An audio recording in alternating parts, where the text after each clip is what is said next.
All right, I'm here. Thanks, Will, for that. I do appreciate the heads up on stuff like that. I was literally just describing how filmmaking and movie making is the most bizarre situation in that everything can go wrong and often does. And that's exactly a perfect example of that. No audio for the first 2 minutes. That's pretty good. Thank you for that. So, as I was saying, filmmaking is the most bizarre situation because you've got so many variables, so many things can go wrong and often do. You can say, do a great take. You could do a great first 2 minutes of a show and nobody could have heard it because of your microphone situation. Guys, thank you for joining me. I'm Aristotle, Full Throttle. Every day at noon, we go full throttle and we talk about movies. Today, we're talking about the JJ verses. There's so much JJ verse. J.J. Abrams is known for being the writer of Regarding Henry. Maybe he's not known for that. Maybe he's known for other things.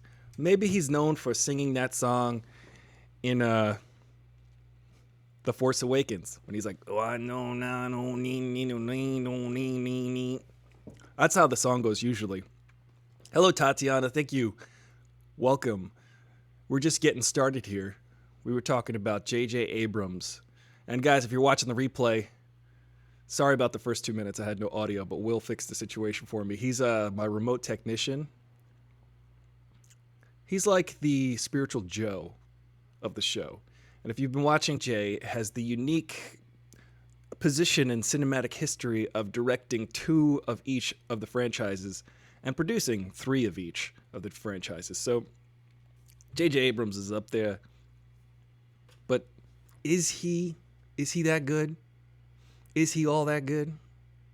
Will says hi to everybody on Instagram. Hey, Thomas Fraser. Thomas A. Fraser. Fraser.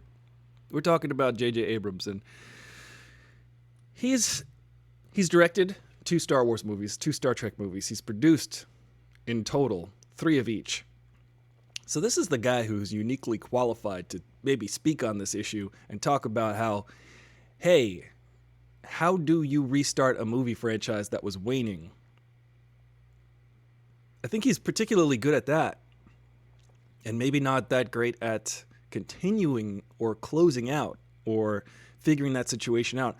I think, and this has been stated many times by many people over and over again, so I figured I'd say it. Might as well. The dude, you should just hire him to restart things. And this is what he does usually. He restarts a thing and then he bails. And he says, all right, here's a magic box. Here's the mystery box. I'm going to put some things inside of it. There's going to be a cat. It's going to be alive and dead at the same time. It's a Schrodinger's mystery cat inside the box. This is a very famous experiment you can do. You can't do, actually. It's a thought experiment. So what happens is JJ listen, he started with TV. He's a TV guide. He's a TV guy. TV Guide was a fun thing to flip through when you were a kid and go in the back and read all the reviews for movies that TV Guide gave for movies. It was like a TV Guide rated movie system. I don't know how that works. That misguided me, so to speak, pun intended, when I was a child, because I would read the TV Guide reviews, and I remember their reviews, and they only gave Lost Boys 2.5 stars. Lost Boys is definitely a 3.25 star movie out of 5. Maybe 4.5. 3.25 stars out of 4.5. That's definitely Lost Boys, if you ask me. That's how many froze I would give it. Hey, Hater, Barry. We're talking about, So JJ sets things up. None of the hooks resolve, says Will, which is kind of a musical term, really. You set up a hook in a song, and you pay it off a lot of times. You set up a musical thing like, da-na-na, na-na-na. Like you answer. It's a call and an answer. That's a beautiful musical example. Mozart would be proud. This is what we do in music and movies. You kind of create You create a composition, you create a rhythm, you set things up to be paid off because, wow, I've got an echo on my voice.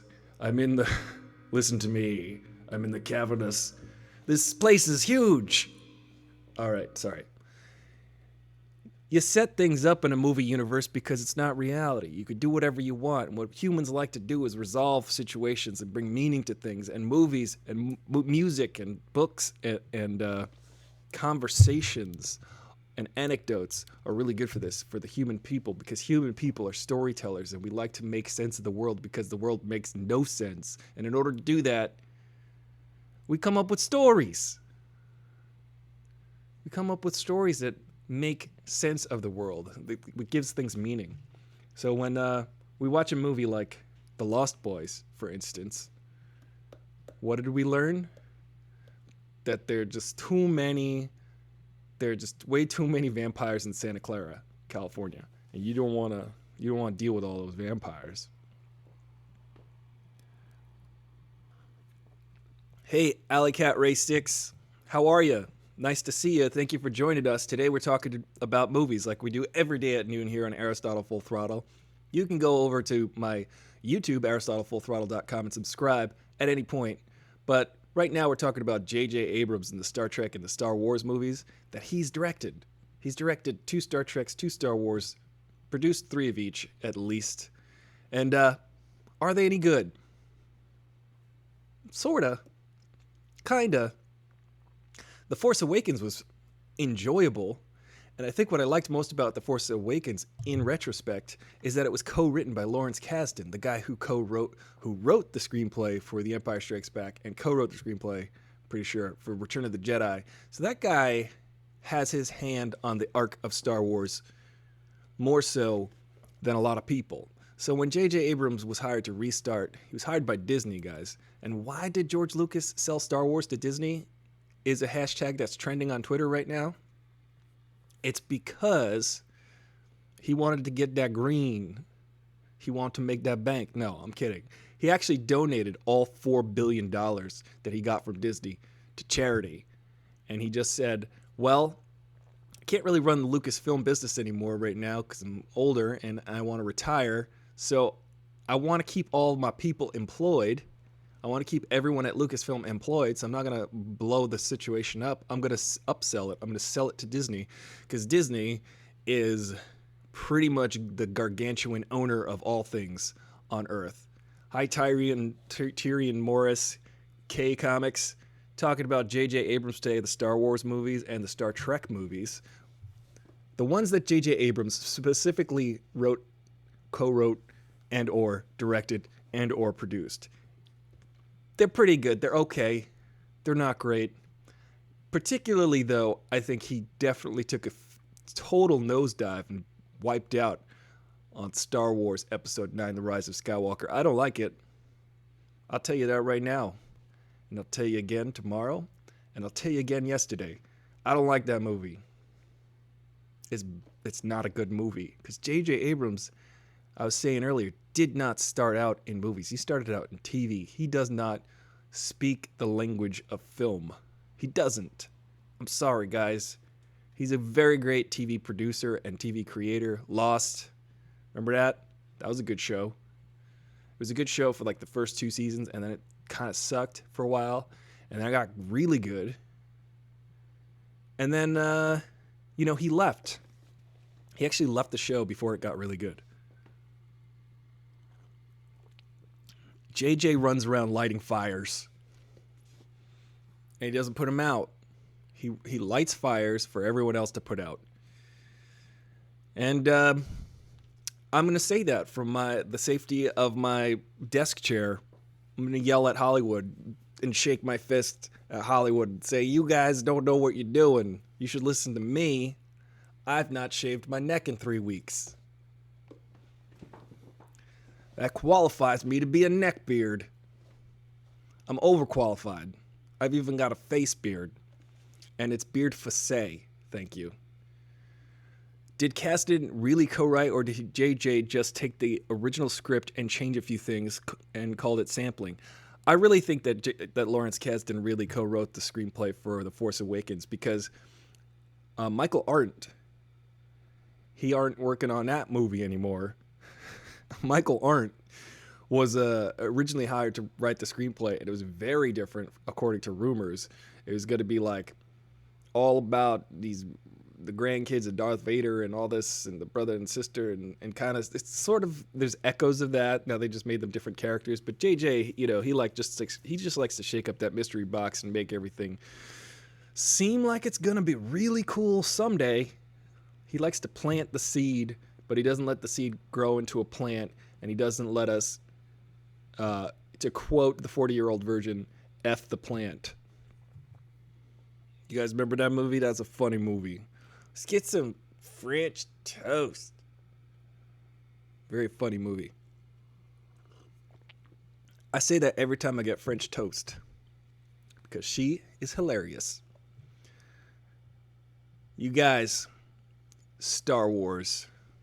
We might as well start with Star Trek, actually, because that's the ones that J.J. Abrams revamped. Because Star Trek, listen, it got stale for people. People got bored of Star Trek. They did not like learning lessons anymore about humanity and moral lessons about society. A lot of people conflate Star Wars and Star Trek because of the word star. That's like the Venn diagram. They do sort of take place in space. However, did you guys notice that in the modern trilogy of the Star Wars trilogy, so many of the TIE Fighter and X-Wing fights are on planets with atmospheres? They're not in space. And I don't know why that is. Perhaps it is because you can use a lot of more perspective when you could see an X-Wing flying over the desert or flying through a cavern or something like that on the planet of salt snow. I wonder about that. The planet Crate.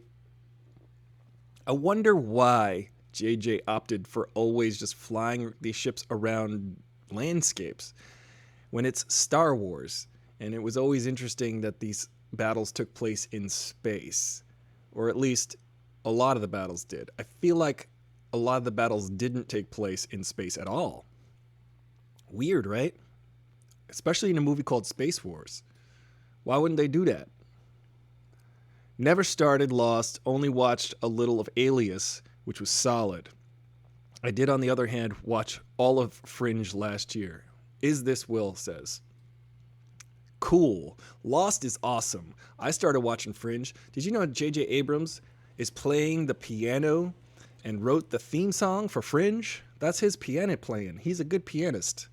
You'd think that, I don't know, piano has nothing to do with movie making, but he happens to be a good musician and pianist. So that's an interesting thing. He co-writes a lot of the music, and when he was working with John Williams on the music for the Star Wars movies, it was kind of like pretty cool for any musician. So I'm pretty sure JJ was stoked about that. Like, wow, I could actually talk musically to John Williams. I think out of the whole nonology, if you will, the three trilogies, the trilogy of trilogies of the Star Wars movies, the person who made out the most was not like make out, like with their mouth, but the person who like made off with all the riches. The person who benefited the most was John Williams. John Williams got to write all the music for all 9 Star Wars movies. So those movies are really his movies, if you think about it. He is the guy. Except Rose Tico's theme is kind of a cop-out. I gotta be honest. It feels uninspired. I feel sad for the character Rose Tico, and I feel sad for her musical theme, because it could have been a lot better, John Williams. Come on, John Williams, what are you doing? Aren't you John Williams? Did you write the theme song for NBC Nightly News? God damn it. Yep. Tatiana says, definitely had my concerns about the new Star Treks, but he did a great job. I would say that I agree with you on Star Trek 2009, that it was good, and I enjoy it. And I can rewatch that movie, and I love that Spock is in it, and I love that it actually is still the future of the original series. So you've got the original series. Everything plays out like it does all the way up through like Deep Space Nine and Voyager and all of those. But then comes back around to the beginning of the whole Starfleet Academy and stuff, or I guess the inception of Kirk, the birth of Kirk. So the birth of Kirk is like the new JJ verse timeline because it loops back to the birth of Kirk. We should just call it the birth of Kirk. And yeah, who knew that Thor was Kirk's father? I mean, it kind of makes sense. Also, Tiberius, bro. Tiberius. James Tiberius Kirk. What a terrible name, says the guy with a terrible name. Listen, Throttle is just my middle name. You can go to AristotleFullThrottle.com right now and subscribe. And if you're on AristotleFullThrottle.com right now, please like the video. It helps out the algorithms. Aristotle and the Algorithms. That's the name of my band. So, the Star Treks, 2009. I thought it was pretty good. I like it. I still like it. It's fun. It's exciting. It brought a lot of exciting. What's up, Dooney? Talking about JJ. Do not follow me. I'm serious. Just showed up, everybody. Let's welcome him.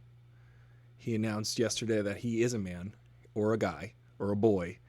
And we're talking about Star Wars, Star Trek, J.J. Abrams' influence on those universes. 2009, Star Trek, good. It's got Spock. Listen, Into Darkness, though. When I'm not watching Into Darkness, I don't like it. But when I'm watching it, I like it. But as soon as it finishes, I don't like it. I don't know what happens, but this is a weird phenomenon that happens with me when I watch Star Trek Into Darkness, directed by J.J. Abrams. I watch it, and it's like fast food. And when I'm done watching it, I'm like, what did I just eat? I feel sick now. Star Trek Into Darkness is not my favorite movie when I'm not watching it. However, there's a lot of cool stuff that happens in it, except JJ has to do these things which fundamentally change everything kind of about certain things. So Star Trek, the original series, had this whole concept of beaming. And the reason why they had the concept of beaming down to the surface of a planet when they visited it was because they didn't have the budget to show a little spacecraft coming down to a different planet every week. So they just said, okay, well, we'll just do like a dissolve. We'll leave the camera running. Now everybody run out of the set. And now we'll film a blank background. Now everybody run into your position. And we'll film that and just stand still. And then later you just cut the middle part out. And you fade them together. And you've got nothing. And then people slowly fade in and appear. It's a very simple camera trick that you could do. And that's what they did in the original series. And they invented beaming. And we just accepted it and thought that was cool. I have another thought about beaming. I'm going to hold it until the end of this spiel. But JJ removed the whole concept of beaming from Star Trek. And that's everything. That was everything in Star Trek. Kinda. I mean, there's the warp speed. But the beaming to the surface of the planet, JJ was like, oh, well, why don't we just do trans-warp beaming, where you can literally beam to anywhere in the whole galaxy or the whole universe at anything moving at any speed, because Scotty invents some kind of equation that Spock knows about and then takes that equation in his head because he memorized all his physics equations, Spock. You should memorize as many physics equations as you can, unless you've got like the TI-85 and you could program them in there.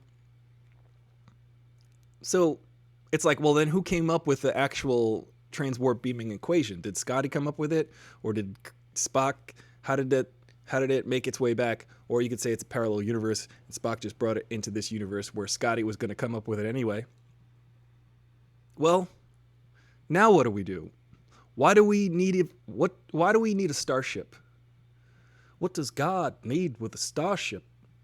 What does anyone need with a starship anymore? The whole point, like literally in Star Trek Into Darkness, Khan, who wasn't Khan, who was like George Harrison or something, and then became Khan because J.J. Abrams was like, it's not Khan, I promise. All the way leading up to the movie, he's like, it's not Khan.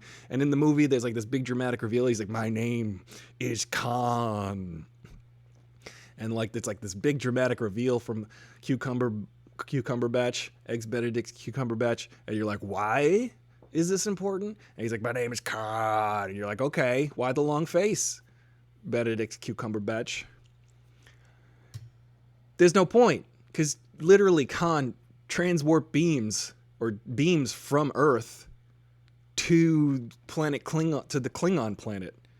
It's just so dumb. Sorry. I get angry when I'm not watching it.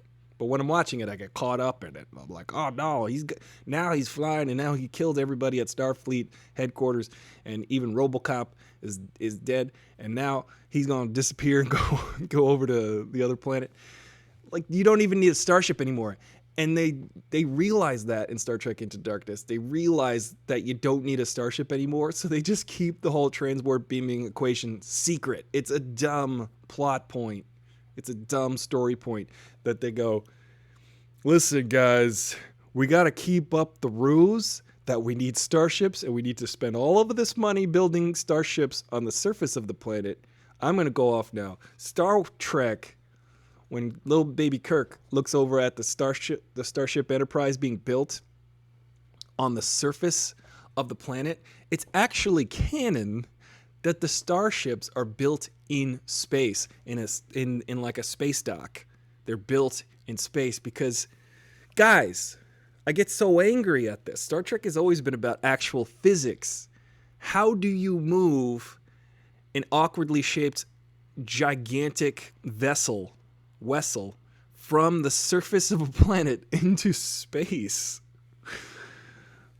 It just that's what made me angry about Star Trek 09. It's like, you can't just move something that giant from the surface of Earth into space. You just build it in space. Build it in space first, and it's already there.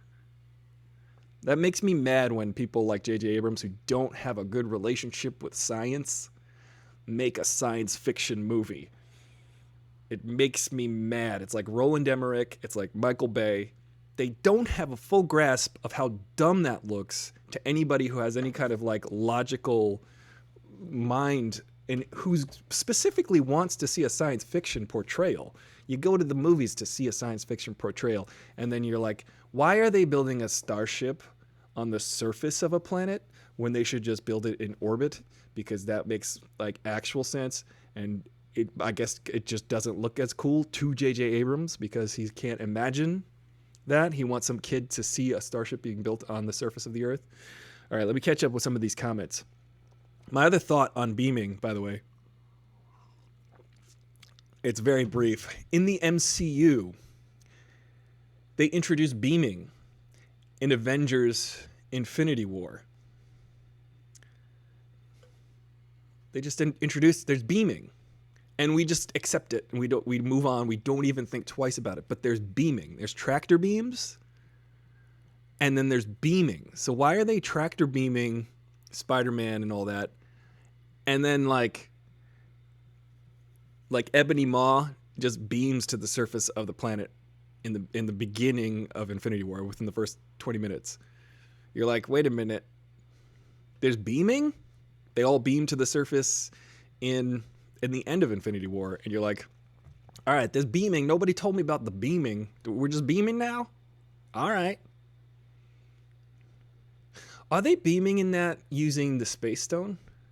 Answer me that. Because that would actually answer a lot of questions for me.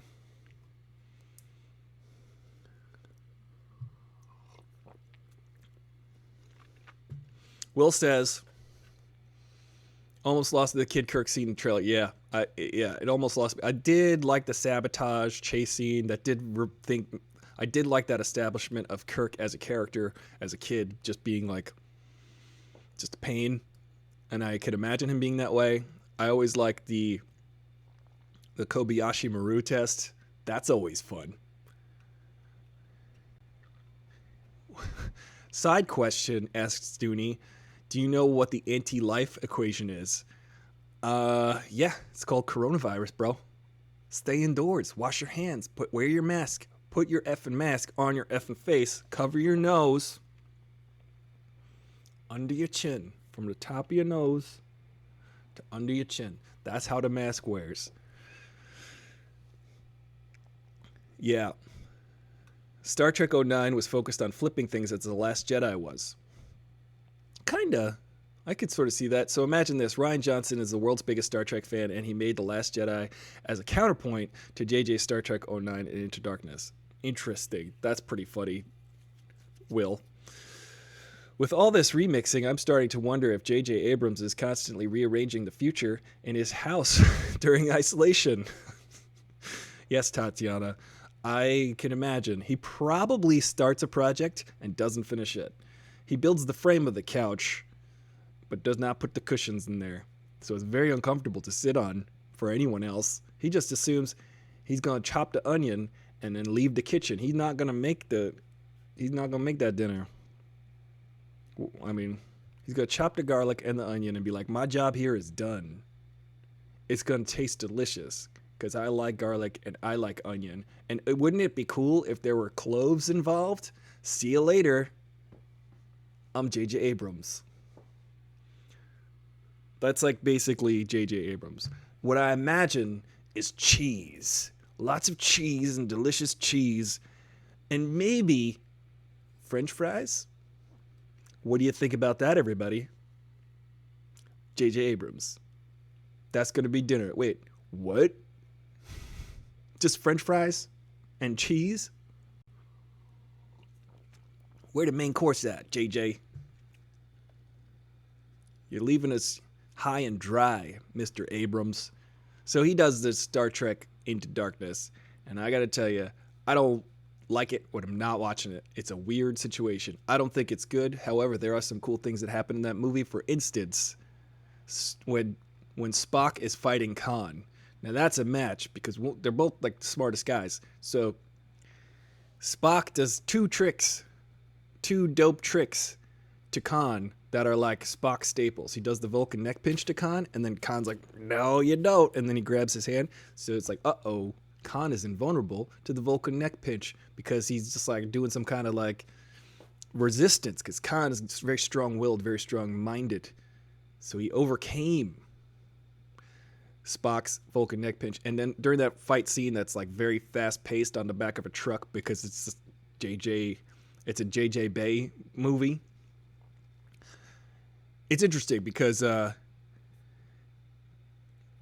what's up, Jimmy James Cordova on both platforms? Whoa, that was pretty cool. He loves Star Wars, period. That is all.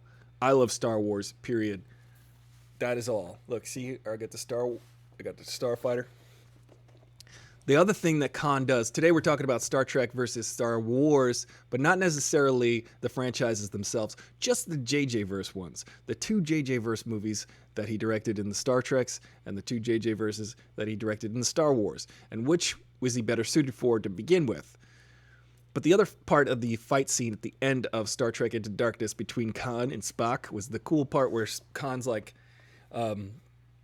fighting Spock on the high-speed thing, and you're like, okay, action, adventure, this is how JJ likes to do things. Sorry for my out-of-focusness on YouTube.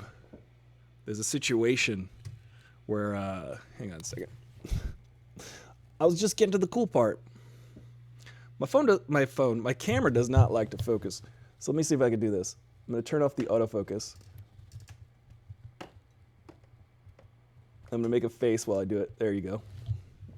There. I'm kind of in focus now. So, guys, the cool part that I liked about that was when he goes like this. Spock, while he's getting choked out by Khan at the end of the movie, Spock does this. He thinks quick because Spock is a quick thinker. If there's anything that Spock can do, it's think. Very quick, like maybe turn off the autofocus on your camera. That was a Spock move. Check that out. When Spock is getting choked out by Khan, do you guys remember this? Do you remember that moment? Spock reaches up to Khan's face, and then he does a mind meld really quick, and then Khan feels it, and then stops. It's pretty freaking rad, and I thought that was one of the coolest demonstrations of Spock's abilities. And like two awesome callbacks. The Vulcan neck pinch doesn't work. Spock's losing. He's getting choked. And he does a quick mind meld. Boom. Do you guys notice that? My friend had to call me on the phone one time. He's like, dude, I was just watching Star Trek Into Darkness. Did you notice this? And I didn't notice it. Now I see it every time. I see it every time, and I go, good on you, JJ, for pulling that trick out. Jimmy James is here, everybody. And so is Bongani Ngwenya. That's a cool name. I like it. It's like musical. It's hot in LA. I might have to take off my jacket, but you guys know that this is my every show jacket. I've worn this jacket every show for like 120,000 shows. The sad part is I have to wear this jacket now all the time when I go to Comic-Con and when I go to VidCon. I got to wear this jacket. The problem is those take place in June and July in Southern California. So I walk around like an idiot with a jacket and a fro and a giant beard now, and it's only 100 degrees out. So that was a really smart move. My iconography should have been like a bikini. Me walking around like the naked cowboy in Times Square in New York. You guys ever see that guy? You can't miss him. He's naked. Well, if Marvel could create a reactor with it on Earth and our meager support, yeah, see, Will's talking about the Space Stone and how Captain Marvel, she got her powers from, or Marvel, sorry, she built that reactor with the Space Stone, and then Captain Marvel got her powers from it. Pretty neat. How do you think the Star Trek movie would go if it were directed by Michael Bay? I think it would go right down the toilet, Dooney. I think it would go like a horse needs to go, like a racehorse. And it would go in buckets of piss. It would be terrible. I don't like Michael Bay. I don't get the appeal of Michael Bay. Michael Bay is just... Listen, I'm going to bash Michael Bay. But I'm sure if like I had a beer with Michael Bay, we'd be like, "Hey, what up?" I don't know. He's kind of like, I kind of feel bad for Michael Bay. I don't know if you've ever seen this. He does like a demonstration, I think, for Samsung or Sony or something. It's at an E3 or something. It's some kind of technological television demonstration reveal. He's doing like one of them Steve Jobs reveals for a demonstration, and I actually feel bad for him because he has a meltdown and just leaves the stage within like a minute of trying to give this speech. He's like, I can't do this, and he leaves, and then there's all these investors and people standing. Part of me is like, oh, the guy had a meltdown and he left and he couldn't handle it. But the other part of me is like, listen, Michael Bay, you were hired by all these dudes to do a job. Do the job. Part of me is just cutthroat and mean about it, but I do feel bad for him for like having a meltdown in that video. You guys could probably see that on YouTube somewhere. It's kind of cringy and sad, and you just feel bad for the guy.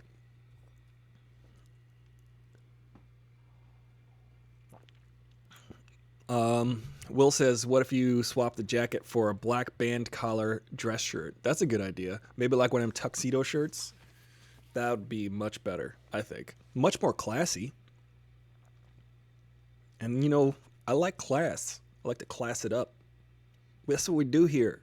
That's why we're all here today, to class it up. So JJ got the Star Treks.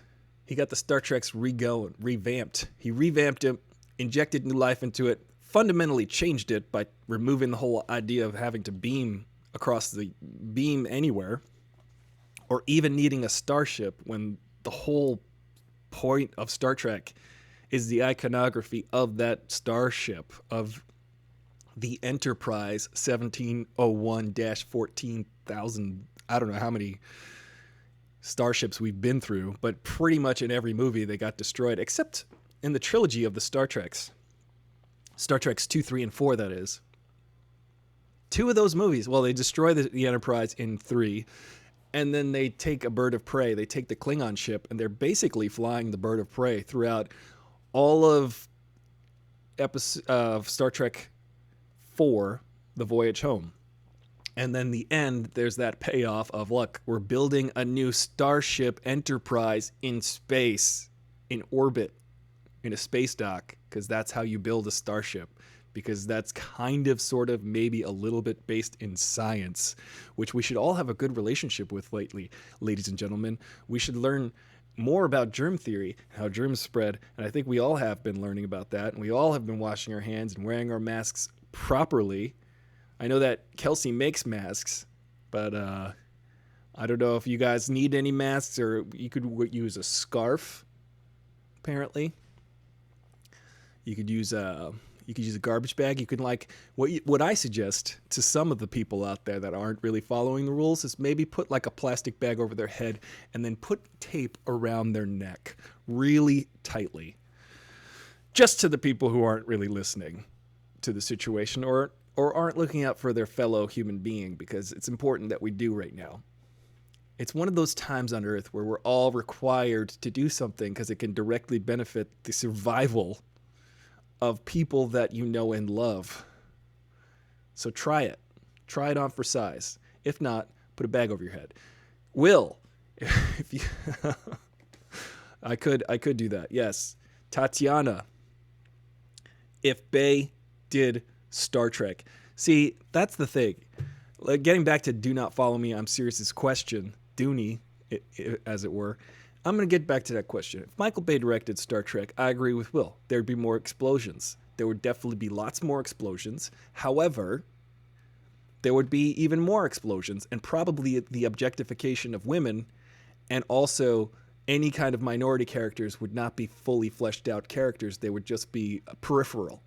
And they would be characters with actually no wants and motivations and inner dimension, like every Michael Bay movie.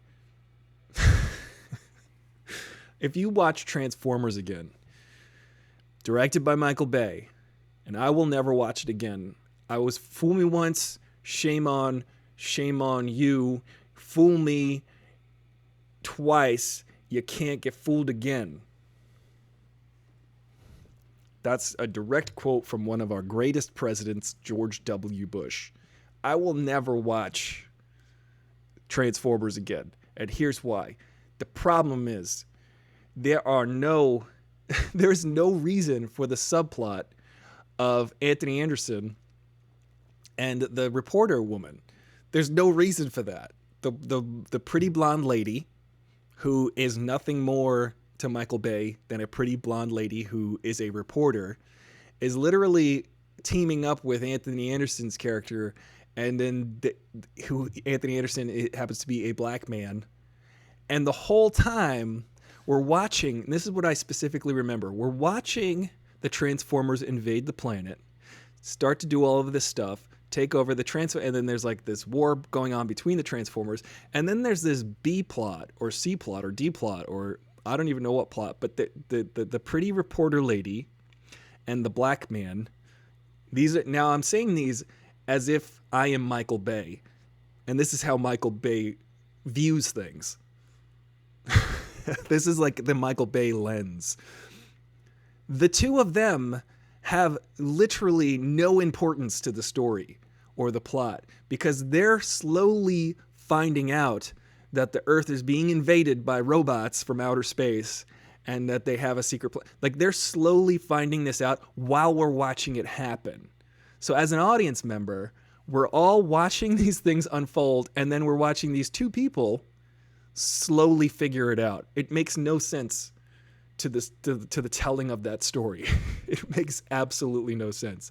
And it's kind of like the Teenage Mutant Ninja Turtles 2 that came out a few years ago, not Teenage Mutant Ninja Turtles 2, The Secret of the Ooze, the one from like 2 years ago with like Baxter and all them. That movie, they literally, everybody just got together, all the turtles, and were like, what we need to do is get this, bring it over to there, open the dimensional portal, throw this into that hole, blow up that guy, and then Krang will go this way, and then they would go and then do those things, and then they, like, after a few minutes, they would go to another spot, and they're like, now what we need to do is get this thing, go over here. So that's not a way to tell a story. The story needs to be compelling enough for us to figure out just from watching the events that are happening on screen. Like, we're like, oh, if we were watching, if the stories were being told well, we would just be watching and go, oh, well, this needs to happen, and now that needs to happen. We would put it together quickly, However, in movies like this, they need to really describe what's going to happen to the audience so that they can get to the explosions. And in movies, when there's explosions out of nowhere, sure, they're spectacular. However, I feel nothing. I feel nothing. Nothing matters. It feels like nothing Lebowski.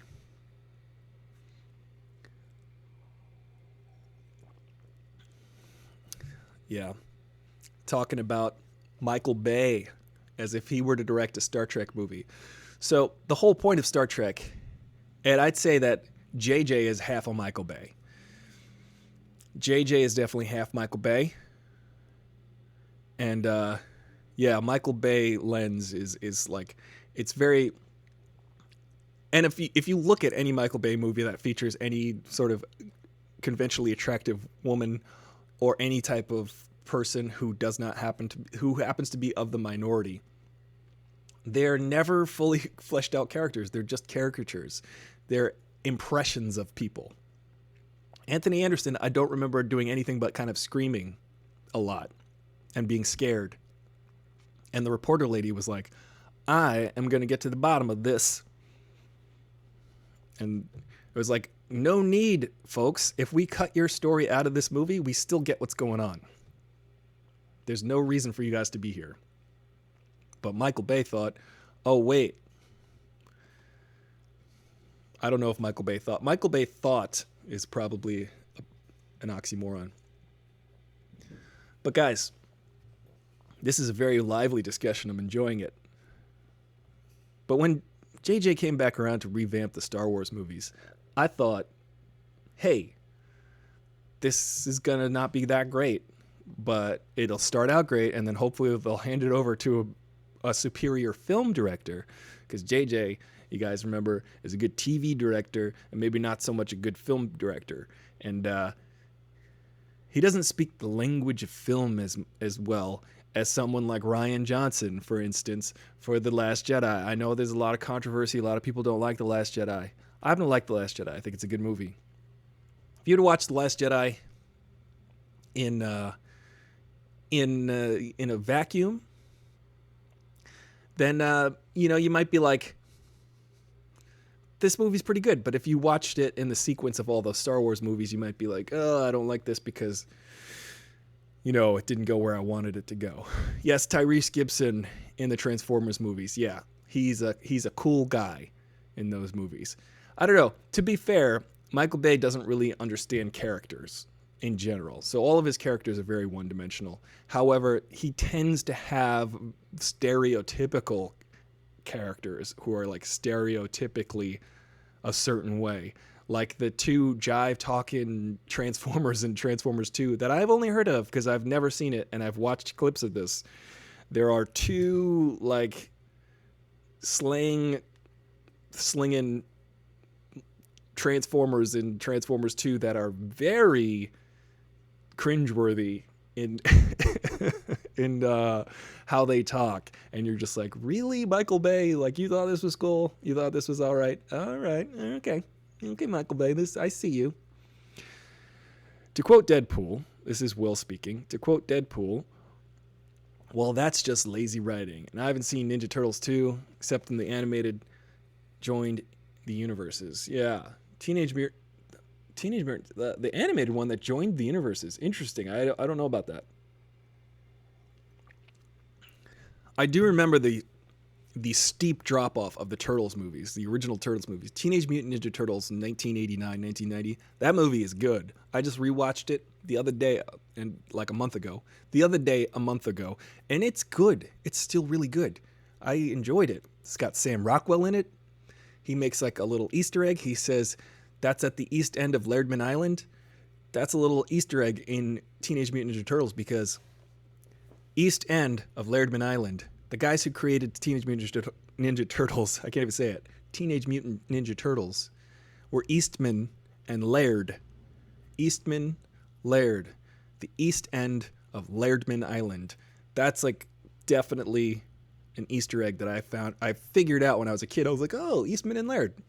Pretty cool. And that's one of Sam Rockwell's lines in that movie. Another one, he gives the kids cigarettes because they're bad kids that smoke cigarettes. It's awful. To credit JJ, avoided tokenism in Star Trek, but then it became Star Wars. It seems that he was going to... Yeah, The Rise of Skywalker, definitely super tokeny. I'd have to say, though, that I respect and admire the fact that J.J. Abrams recognized John Boyega's talent just from the movie Attack the Block. If you guys have seen that, it's a small independent horror movie from the UK, and it stars John Boyega, and he was like never in a movie even ever before, but the dude has so much charisma that J.J. Abrams was like, I'm going to put you in Star Wars. I'm going to put you in a Star something. Literally, the story goes as such. John Boyega was walking around the studio and ran into JJ, and JJ was like, hey, I saw Attack the Block and you were awesome in it. I'm going to write something for you, which is how it kind of works in Hollywood, for better or for worse. But it's just how it happens a lot of times. And John Boyega is the breakout star, I think. He's the breakout star of the new Star Wars movies. Because I watched him in Pacific Rim 2, Pacific Rim Job. I don't know what it's called. That was dirty. I hope I don't get demonetized. So he was in Pacific Rim 2, and he's freaking hilarious and good and a fully jumping off the screen with whatever he was given in that movie. And I think it's funny because that movie has got John Boyega, who was he did a great job in Attack the Block, which gave him the opportunity to be in Star Wars, and also took the opportunity, seized it, knocked it out of the park. And he co-stars in Pacific Rim 2 with Scott Eastwood. Now, I don't know if you know this, but the name Eastwood can get you pretty far in Hollywood. And when you also have the face of Clint Eastwood on your head, that can also help you. So Scott Eastwood happens to be in Pacific Rim 2. And no disrespect to the Eastwoods or Scott Eastwood. Maybe a little bit disrespect. He's not good. Scott Eastwood is not good. He's not good. He's got the looks. He's got the name.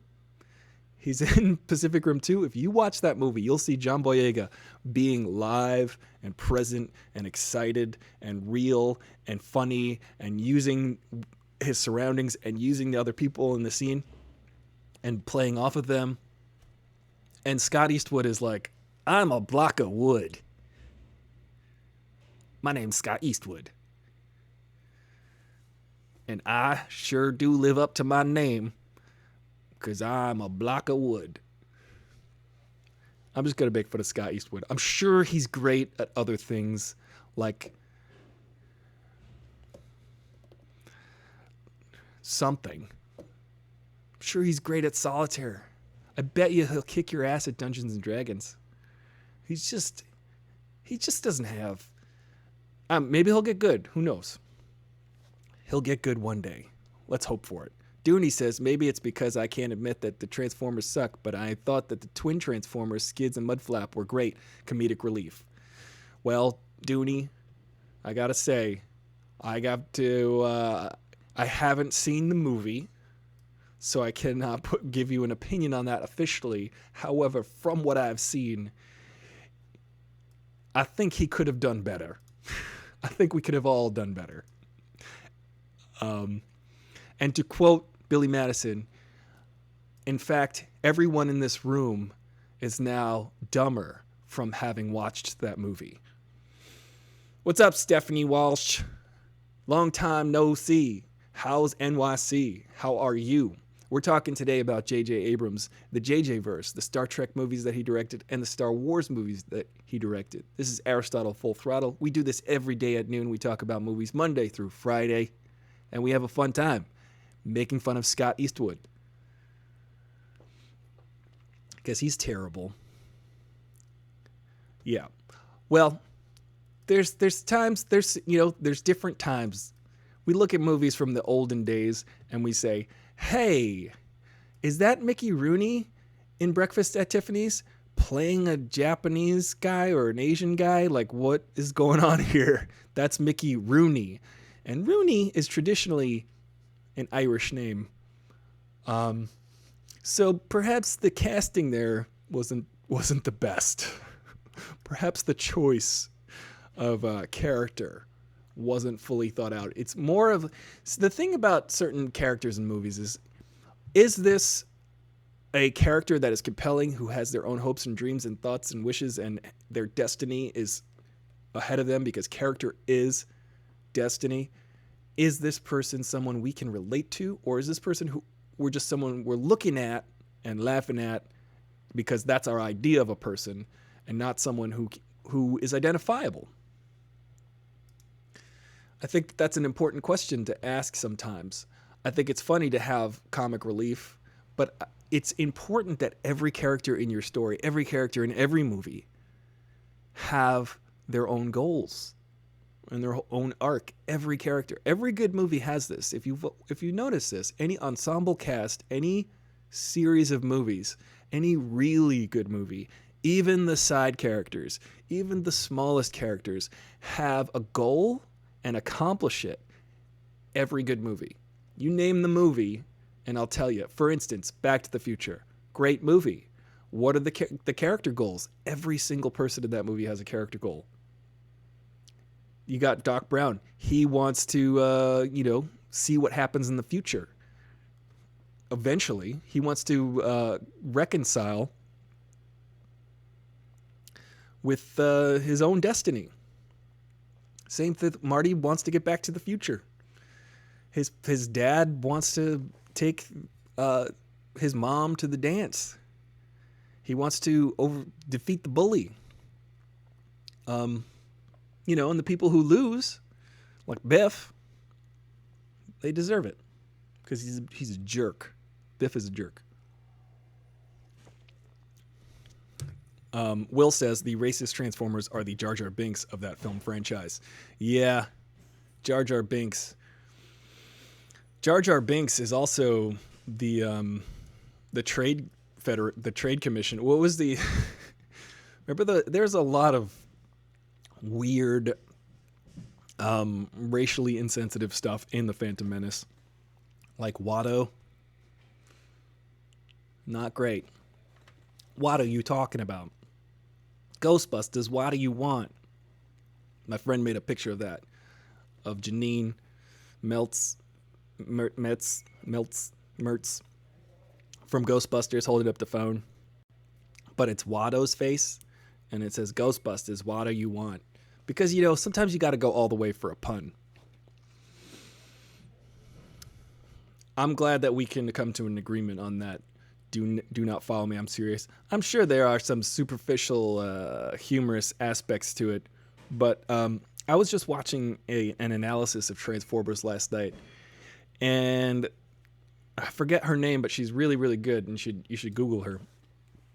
But she talks about Transformers. Let me see what her name is. I'm going to find it because she's really good at analyzing movies.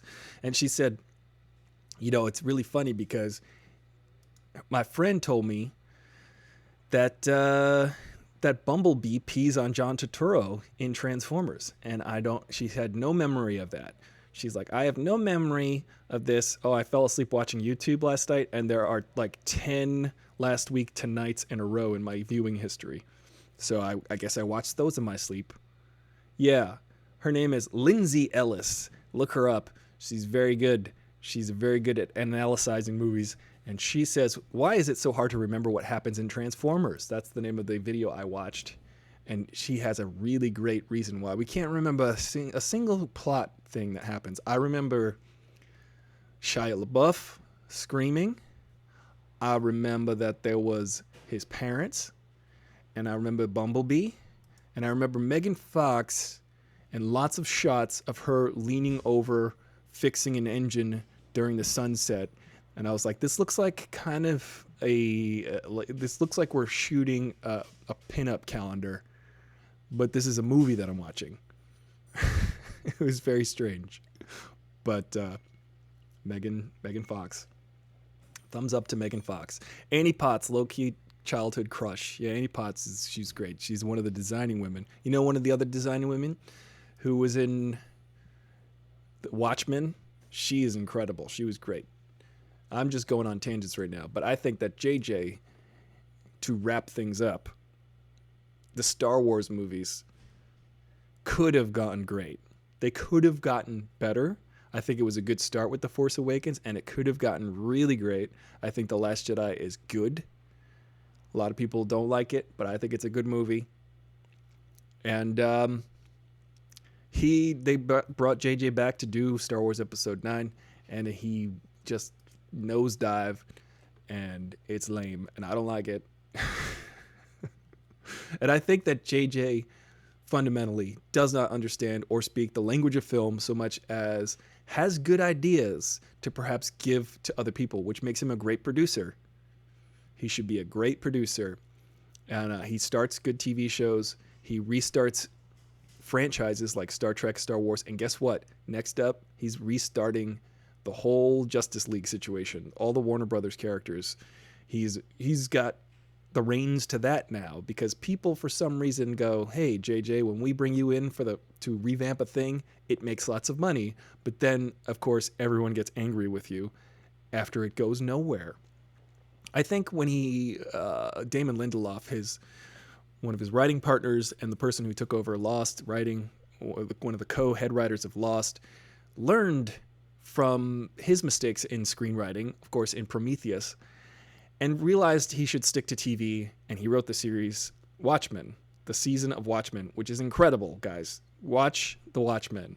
I think Damon Lindelof went back to the grindstone and said, listen, he went back to the drawing board and decided to make a good TV series, and that's what he's good at. He's not good at making movies. J.J. Abrams is not great at making movies. None of his movies are great. If you can come up with a great J.J. Abrams movie, let me know in the comments.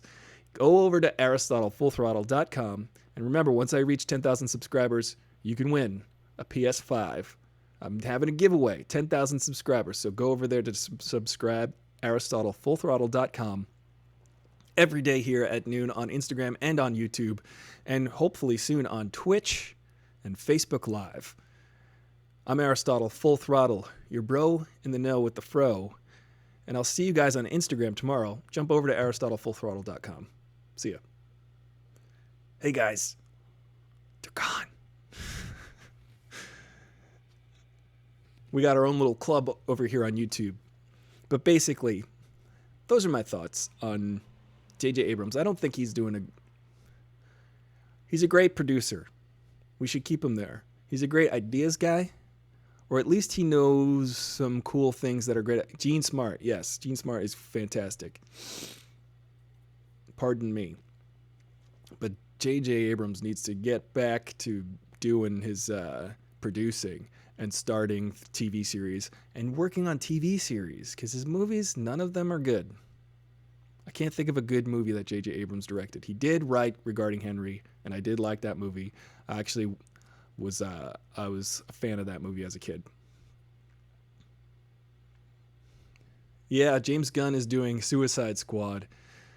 That's an interesting call. I think it's funny that James Gunn got kicked off of Guardians 3, went and did Suicide Squad, and then got put back on Guardians 3. But it's pretty cool that he's got all of this time to really keep revamping that script, because now that things got postponed a year, and now that there's coronavirus, I think Guardians 3 is going to be extra special good, because Guardians 2 is probably my favorite or second favorite MCU movie.